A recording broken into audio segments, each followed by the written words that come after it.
네, 우리가 한 주간 동안 이 새벽을 깨운다는 게 쉬운 일이 아닙니다.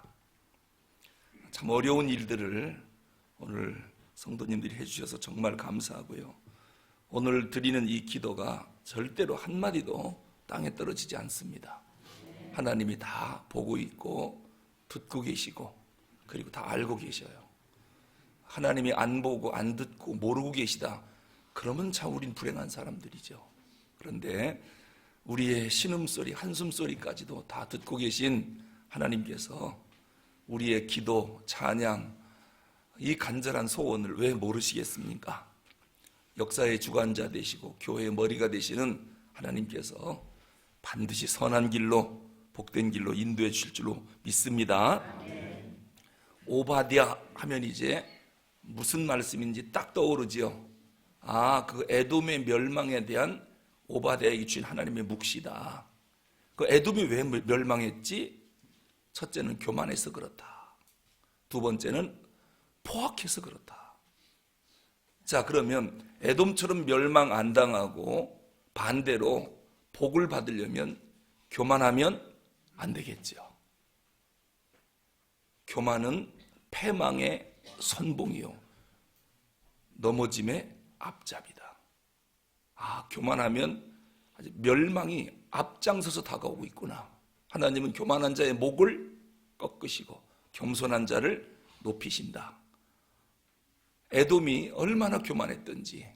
그리고 두 번째는 어제 말씀드렸죠. 포악했습니다. 성경은 거듭거듭 말씀드리지만 하나님의 사랑에 관한 이야기예요. 사랑. 하나님 사랑, 이웃 사랑. 이 사랑에 대한 책이거든요. 자, 하나님 사랑은 어떻게 하는 거라고 그랬죠? 예배. 예배 드리는 것이 하나님 사랑하는 거예요. 하나님의 사랑은 예배로 나타나는 겁니다. 그 예배에 성공하면 하나님 사랑하는 사람이에요. 그리고 이웃 사랑은 어떻게 하는 겁니까? 이웃을 존대하는 거예요. 이웃을 소중히 여기는 게 이웃 사랑이에요. 그런데 지금 에돔은 이웃도 아니에요. 형제예요. 형제 나라. 형제 나라 남유다를 이렇게 포악하게 할 수가 없어요. 형제의 날에 방관했고 유다 자손이 패망하는 날 기뻐했고 그 기쁨을 감추지 못해서 입을 크게 벌렸대요. 그리고 수근수근 됐대요. 환난당하는 날 성문에 들어가서 약탈했고, 환난당하는 날 그 재물에 손대고, 도망한 자를 막고 붙잡아 원수의 손에 넘겨줘 다 죽게 만들고, 이런 포악한 짓을 에돔이 했습니다. 그런데 이 모든 것을 하나님이 보고 계셨어요. 자, 그러면 왜 이런 못된 짓을 하면 안 될까? 그 이유가 15절에 나옵니다. 왜 교만하면 안 되고 왜 포악한 짓을 하면 안 되는가? 우리 15절 읽어보겠습니다. 시작. 여호와께서 만국을 벌할 날이 가까웠나니 네가 행한 대로 너도 받을 것인즉 네가 행한 것이 내 머리로 돌아갈 것이라. 아멘. 여호와께서 만국을 벌할 날이 가까웠나니, 하나님의 심판날이 가까웠답니다. 우리는 어제 수요 저녁에 베드로전서 4장 7절에서 만물의 마지막이 가까이 왔으니 첫째, 너희는 정신을 차리고 근신하여 기도해라. 두 번째는 무엇보다도 뜨겁게 서로 사랑해라. 왜냐하면 심판날이 곧 가까이 왔다. 기도하고 사랑하래요. 만국을 벌할 날이 가까웠는데 에돔, 너희들이 그렇게 교만하고 형제에게 그렇게 포악할 수가 있냐? 하울링이 약간 나네요. 이렇게 심판날이 가까웠기 때문에 나쁜 짓 하면 안 된다는 거예요. 나쁜 짓 하다가도 회개하고 이제는 하나님 만날 생각해야죠. 좀 뜨겁게 사랑하라는 겁니다. 왜냐하면 하나님 심판날에 네가 행한 대로 너도 받을 것인즉 네가 행한 것이 네 머리로 돌아갈 것이라. 지금 에돔의 행한 짓이 악한 짓이거든요. 이거를 심판날 네가 받을 거고, 이 모든 악한 일, 네가 행한 것들이 네 머리로 돌아갈 거다. 여러분, 만약에 하나님께서 우리에게 네가 평생 한 대로 네가 심판받을 거다, 네가 평생 행한 일이 네 머리로 다 돌아갈 거다, 네가 평생 행한 일이 너희 후손들에게 다 돌아갈 거다라고 하면 할렐루야 감사 찬양이 나올까요? 하나님, 그러면 안 됩니다. 나로서 끝내야지. 이런 생각이 듭니까? 에돔은 이 교만하고 포악한 짓, 이거 네 머리로 돌아갈 거다 하면 큰일 날 짓을 한 거예요. 자기는 행했지만 이 행동이 자기에게 오면 안 돼요. 왜? 너무 못된 짓을 많이 했기 때문에.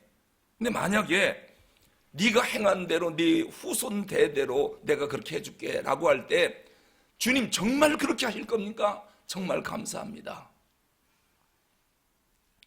이런 마음을 먹을 정도로 우리가 삶을 살아야 된다는 거예요.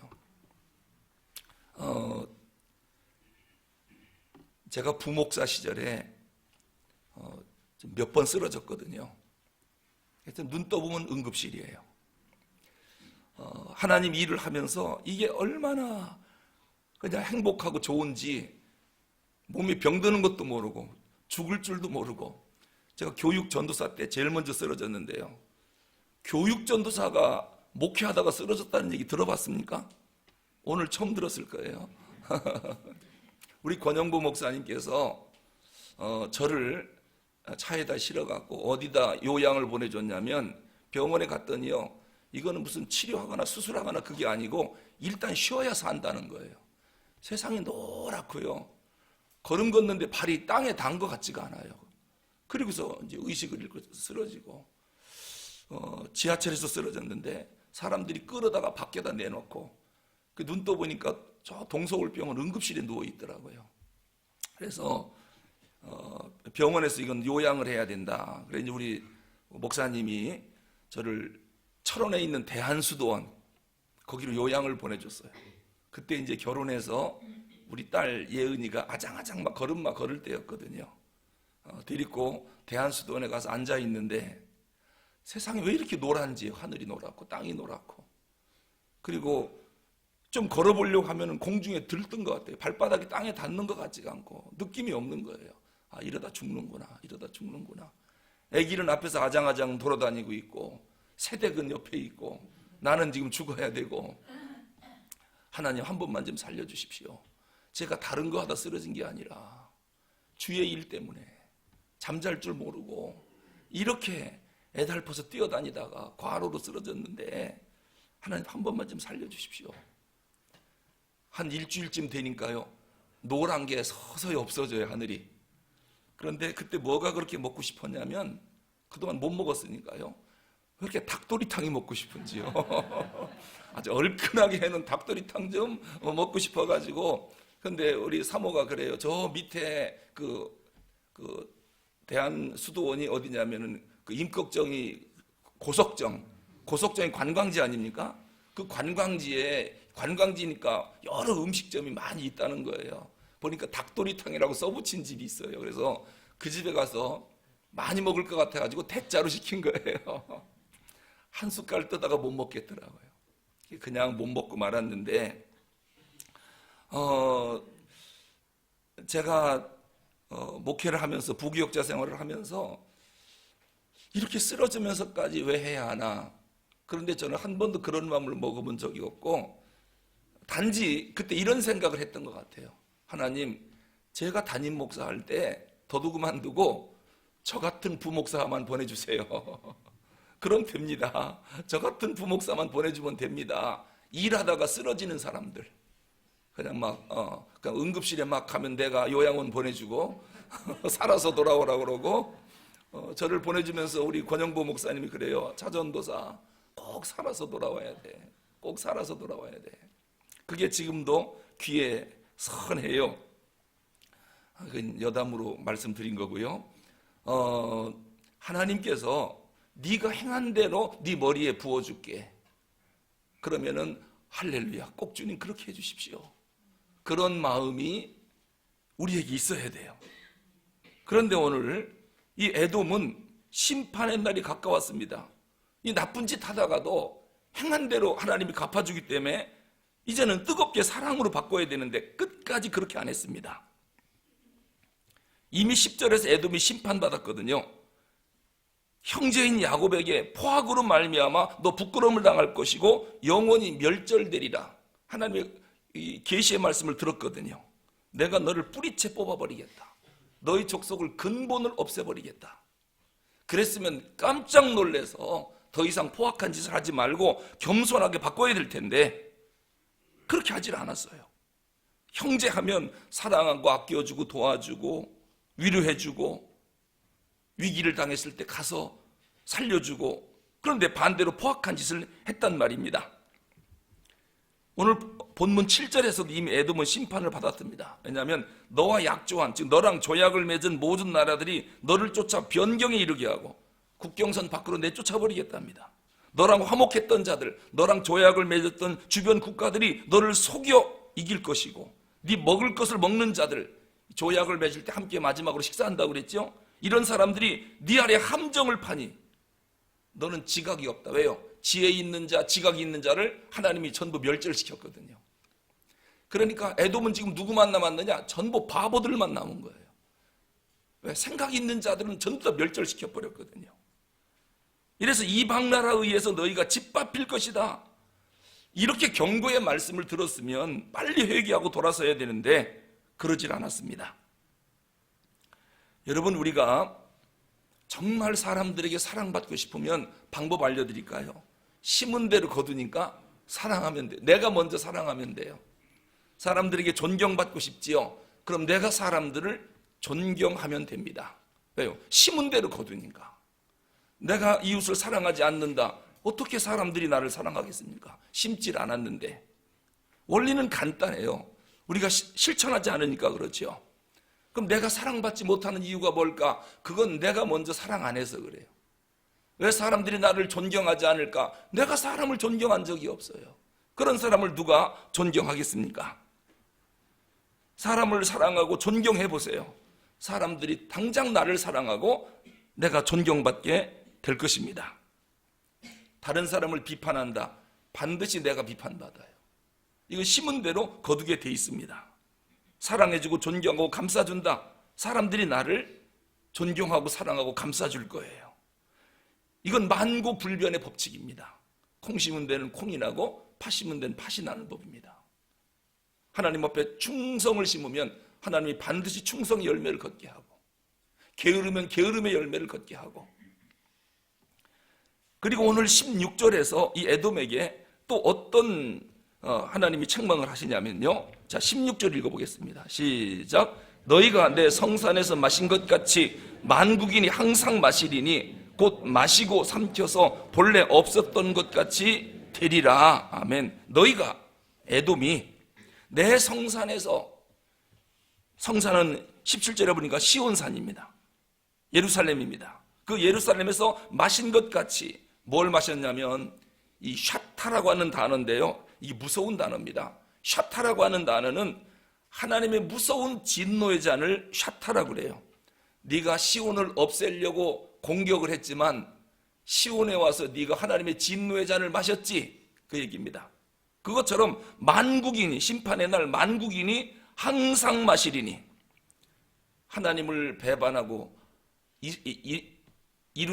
이스라엘을 멸망시키려고 공격했던 수많은 강대국들, 제국들, 만국인들이 항상 마시리니, 이 항상이라고 하는 말도 우리가 이제 우리말로서는 그냥 그런가 보다 하는데, 이 타미드라고 하는 말은요, 진노의 잔이 영원히 가다, 그런 뜻이에요.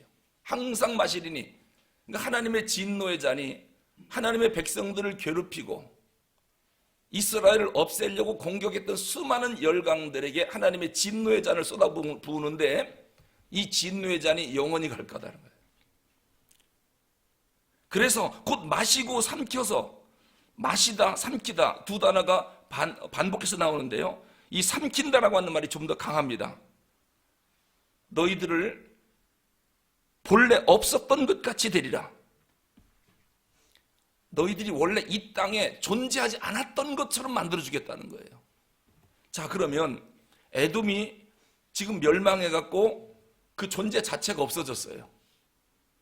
그러면 이스라엘을 삼키려고 공격했던 수많은 열강들을 볼까요? 만국들이 어떻게 됐는가? 애굽 왕조, 이스라엘을 노예로 420년간 고통을 주었죠. 사라졌습니다. 그리고 아수르, 북이스라엘을 멸망시키고 그 고통을 주었던 아수르 제국 사라졌어요. 그리고 남유다를 그렇게 고통스럽게 만들었던 바벨론 제국 사라졌어요. 바사, 페르시아 제국 사라졌고, 헬라 제국 사라졌고, 이스라엘을 식민지하고 예수님 시대에 로마가 식민지로 이스라엘을 정복하고 있었죠. 로마 제국도 무너지고요. 이렇게 이스라엘을 대적했던 제국들, 만국들이 모두 진노의 잔을 마셔서 본래 없었던 것처럼 만들어주겠다.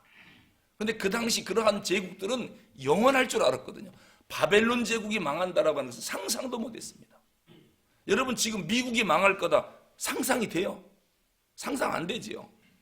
지금 세계를 전부 바사 제국, 페르시아 제국, 로마 제국, 이 전 지구의 절반을 차지하고 있을 정도로 그렇게 강대국들이었는데, 그 강대국들이 손바닥만지도 못한 이스라엘을 공격해서 이걸 없애려고 공격했지만, 하나님 뭐라 그래요? 너희들에게 그렇게 고난을 주는 이 백성들 진노의 잔을 내가 마시게 해줄게. 원래 존재하지 않았던 것처럼 내가 만들어주겠다. 진멸시키겠다. 하나님이 말씀하신 대로 전부 다 심판받아서 역사 속에 사라졌습니다. 본래 없었던 것 같이 되리라. 영원한 진멸을 말씀하시는 거예요. 우리가 누구냐면 하나님이 택한, 하나님이 사랑하는 백성들이에요. 하나님이 얼마나 우리를 사랑하냐면은 아들 예수님을 십자가에 못 박아 죽이면서까지 우리의 죄를 용서하고 살리고 싶었던 이러한 소중한 사람들이 우리 예수 믿는 사람들이에요. 하나님 말씀합니다. 이방인들, 만국인들이 너를 공격하고 없애려고 하지만 내가 그들을 어떻게 처리하는가 봐라. 그래서 우리에게 희망이 있고 소망이 있는 것입니다. 이 예수 믿는다는 것은 이게 보통 놀라운 일이 아닙니다. 너를 공격하는 자들을 내가 흔적도 없이 사라지게 만들어줄게. 진노의 잔을 삼켜서 원래 없었던 것 같이 되리라. 그 이스라엘을 공격하고 짓밟고 못살게 굴던 수많은 만국들이 역사 속으로 다 사라져버렸습니다. 우리는 15, 16절에서 그러면 만국을 벌하실 날, 즉 에돔이 심판받는 날, 그날이 에돔에게는 멸망받는 날이지만 하나님이 택하신 이스라엘 남유다에게는 구원의 날이 되겠죠. 자, 예수님 재림하십니다. 죄인에게는 무슨 날입니까? 심판날. 의인에게는 구원의 날이죠. 그러니까 오늘 에돔이 심판받는 날, 에돔에게 이렇게 포악함을 당하고 고통을 당하는 남유다 이스라엘에게는 그날이 구원의 날이다 라고 하는 것입니다.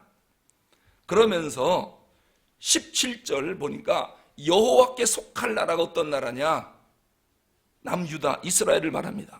지금은 비록 거룩한 산 시온이 원수들에게 짓밟혔지만, 모욕을 당하지만 하나님께서 악인을 반드시 심판할 거고 의인을 구원할 것이다. 그날이 만국이 마지막 날, 이 날이 점점 다가오고 있다.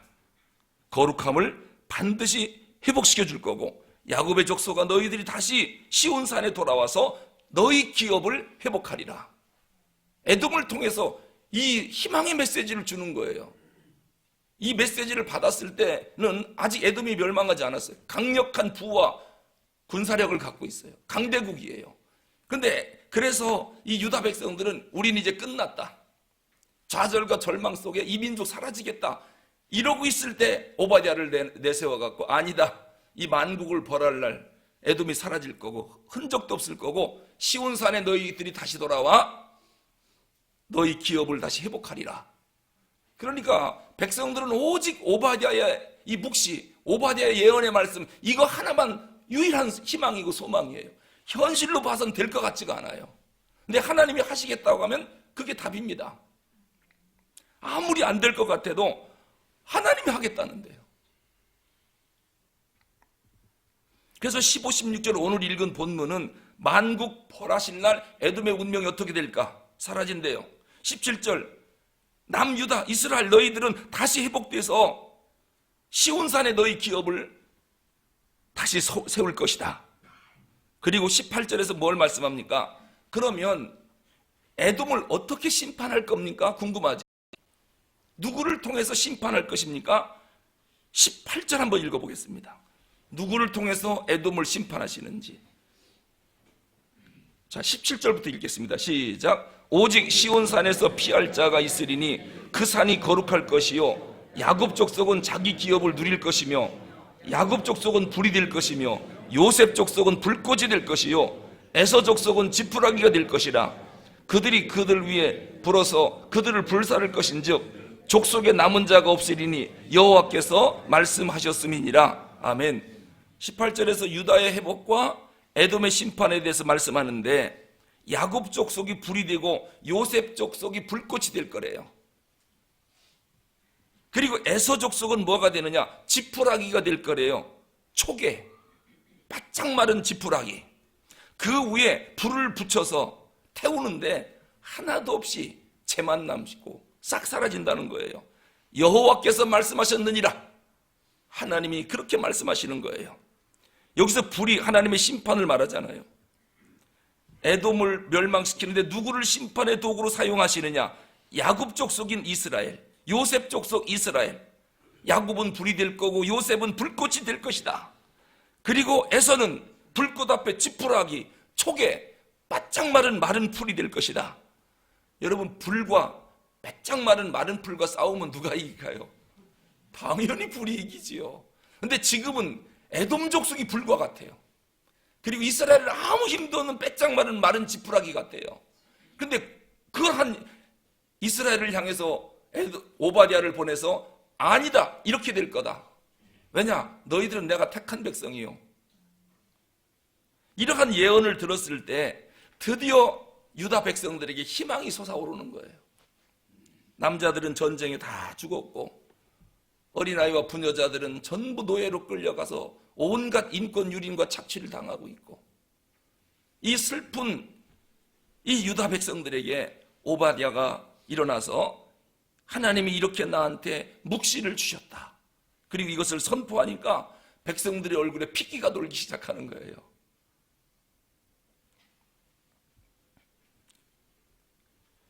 자, 그러면은 역사적으로 과연 에돔 족속이 어떻게 없어지게 되는가, 이 없어지는 과정을 봐야 되잖아요. 그냥 하루아침에 싹 사라졌나? 물론 바벨론이 침공하고 그리고 남유다를 공격할 때 에돔 족속이 앞장서 갖고 그냥 바벨론을 도와서 진멸시켰거든요. 그래서 BC 586년에 바벨론에 의해서 남유다가 망합니다. 망해요. 그리고 포로로 다 끌려가요. 70년 동안 바벨론에서 그 고통스러운 포로 생활을 해요. 다시는 나라가 재건될 것 같지가 않았어요. 바벨론에 끌려갈 때 너무너무 비참하게 끌려갔어요. 그냥 걸어서 포로를 붙잡아 간 게 아니라 전부 빨가벗겨가지고요, 짐승처럼 기어가게 만들었어요. 쇠고리로 목걸이를, 여러분 강아지 끌고 가듯이, 말 안 듣는 사람은 코를 뚫어가지고 끌고 갔어요. 얼마나, 그래서 끌려가다가 죽은 사람이 너무도 많아요. 왜? 이건 아무래도 다 죽일 사람들이니까요. 그러니 하나님의 택한 백성들이 우상을 숭배하고 죄를 지으니까 하나님이 진노의 채찍을 들었는데 이 나라를 망하게 만드는 거예요. 소망이 전혀 없지요. 그 고통 속에서 70년 동안 그발 강가에서 하늘을 쳐다보고 맨날 우는 거예요. 시온산을 그리워하면서. 그 옛날 다윗 왕의 영광, 하나님이 함께 했을 때, 하나님께 예배했을 때 주셨던 그 풍요로운 축복을 생각하면서 우리가 잘못했지, 하나님 용서해 주세요, 살려주세요. 온 백성들이 저녁만 되면 그발 강가에 와서 통곡하며 회개의 눈물을 흘렸던 거예요. 하나님이 때가 되자, 70년이 되자 바벨론, 그 강한 바벨론을 흔적도 없이 만들어주겠다고 그랬죠. 왜? 만국, 너희들을 괴롭힌 족속을 내가 그냥 안 두겠다는 거예요. 그래서 바사를 일으킵니다. 페르시아를. 그래서 바벨론을 멸망시키고 바사의 고레스 왕이 이 백성들을 고국으로 돌려보내야 되겠다. 1차로 돌려보낸 것이 수룹바벨, 2차로 돌려보낸 것이 에스라, 3차로 돌려보낸 것이 느헤미야입니다. 무너진 성전을 다시 짓고 허물어진 성벽을 다시 쌓고 그리고 나라를 재건할 수 있도록 하나님이 이 역사를 주관해 가셨어요. 어쨌든 BC 586년에 나라는 망했지요. 그럼 에돔은 승승장구해야 되겠네. 왜? 바벨론을 도와서 유다를 멸망시키는데 앞장섰으니까 훈장을 주든지 포상을 해야 될 거 아닙니까? 근데 하나님이 에돔에게 뭐라고 그랬어요? 너희들 지푸라기에 불 붙인 것과 똑같이 될 거다. 사라질 거다. 그 말씀대로 바벨론 느부갓네살 왕이 5년 뒤에 581년, BC 581년에 에돔을 멸망시켜 버립니다. 그러나 살아있는 에돔 족속들이 있잖아요. BC 311년에 알렉산더 왕 시대입니다. 안티고누스 장군이 결국은 남은 에돔 족속들을 멸족시켜 버립니다. 그런데 그래도 살아남은 에돔 족속이 있잖아요. 아무리 다 죽여도 어딘가 또 살아있는 사람들이 있어요. 그 사람들이 또 똘똘 뭉치는 겁니다. 그러다가 결국은 자기 땅 버리고 어디 와서 몰래 숨어서 사느냐? 유다 땅 남방에 와서 에돔 족속이라고 안 하고 이름을 바꿨어요. 뭐로 바꿨다고요? 이두메로 바꿔가지고 유다 땅 남방 지역에 자기 영토를 자기 부족들이 사는 데를 만들어 놓고 거기서 또 이제 다시 재기를 하는 겁니다. 이두메라고. 그런데 로마가 이스라엘을 식민지로 다스릴 때 이 백성들을 어떻게 다스릴까 하다가 분봉왕을 하나 세우는데 그 분봉왕이 누구냐면 이두메 출신, 즉 에돔 출신의 헤롯 왕을 딱 세워놔요. 그런데 이 이두메하고 남유다는 원수도 이런 원수가 어디 있습니까? 그래도 자기 땅 남방에서 살으니까 그냥 살도록, 형제국가니까요. 살도록 허락을 해줬는데 거기에서 헤롯 왕이 나왔습니다. 그리고 유다 땅을 다스린다고 하니까 유다 사람들이 인정하겠어요? 안 하겠어요? 안 하지요. 그래서 헤롯 왕이 화가 많이 났던 거죠. 내가 왕인데 내 말을 안 듣는 겁니다. 이 유다 백성들이. 이두메 사람이라고, 에돔 사람이라고. 그러다가 유대 땅에 새로운 왕이 태어나셨다. 그분이 누구예요? 예수님이에요. 메시아가 오셨다. 우리가 그토록 우리를 구원할 메시아가 오셨다. 새로운 왕이 오셨다고 그러니까 헤롯이 있다가 내가 왕인데 새로운 왕이 나타났다고 하니까 그냥 두겠습니까? 그 왕을? 어디냐? 유대 땅 베들레헴 말구에 있답니다. 그래? 2살 이하의 사내 아이는 다 죽여라. 그래서 유다 땅에 피 부르는 그러한 사륙이 막 또 생깁니다. 그러니까 이 에돔 족속이 끝까지 이 유다 백성들을 죽이려고 얼마나 못된 짓을 했는지 몰라요. 그리고 헤롯 왕이 세례 요한을 목을 잘랐습니다. 그리고 야고보 사도 목을 잘랐습니다. 또 베드로를 죽이려고 옥에 가둬놓고 있었습니다. 이게 다 누가 했냐면 에돔 족속이 한 거예요. 그러다 보니까 이게 또 에돔이 살아나는 거 아니냐, 이두메가 살아나는 게 아니냐. 근데 하나님 뭐라고 그랬습니까? 멸절시키리라. 영원히 없어지게 만들어주겠다고 하나님 말씀했잖아요. 근데 에돔이 살아나면 이 말씀이 잘못된 거 아니겠습니까? 결국은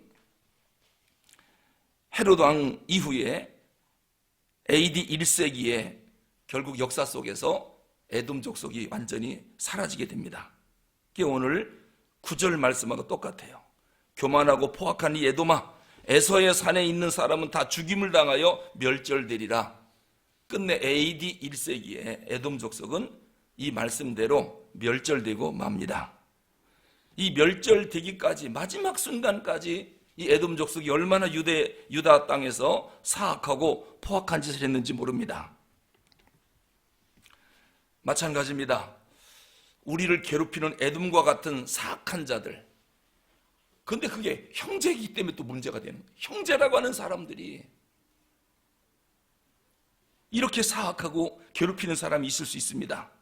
하지만 하나님이 우리를 지키시고 돌봐주시기 때문에 우리는 결코 넘어지거나 거꾸로 떨어지지 않습니다. 물론 유다 사람들이 얼마나 억울하고 괴롭고 수많은 날 고통을 겪었겠습니까? 그러나 하나님께서 결국 그들을 구원하시고 그리고 그들을 괴롭혔던 에돔과 수많은 만국들을 전부 다 멸하시고 말았습니다. 성도의 눈물이 있는 곳에 마태복음 5장 4절에 보니까 애통하는 자는 복이 있나니 저가 위로를 받을 것이며 하나님의 위로가 반드시 있습니다. 우리의 억울함, 이거 억울함을 신원해 주시고 하나님이 반드시 우리를 찾아 다시 회복시켜 주실 것입니다. 임직을 받는 6기 항전직들은 오늘 이 말씀 꼭 기억하십시오. 교만하면 안 되겠구나. 그리고 포악하면 안 되겠구나. 하나님이 우리를 택해서 기둥 같은 일꾼으로 세웠는데요, 끝까지 겸손합시다. 끝까지 충성을 하되, 언제까지 충성해야 되냐면은 죽도록. 그래서 아무개 장로님, 하나님이 일하다가 쓰러져 죽었대, 이런 얘기 듣는 게 가장 영광이에요. 아무개 권사님이 기도하다가 죽으셨대요. 얼마나 금식을 많이 하고 애통해서 그렇게 날마다 울더니 그냥 쓰러져 죽으셨대. 죽도록 충성하라고 그랬거든요. 그러니까 우리가 아직 살아있는 거 보니까 충성을 덜 했어요. 죽도록 충성하래요. 그리고 맡은 자들에게 구할 것은 충성밖에 없대요. 우리를 통해서 하나님의 교회를 더 든든하게 세우실 줄로 믿습니다. 기도하겠습니다.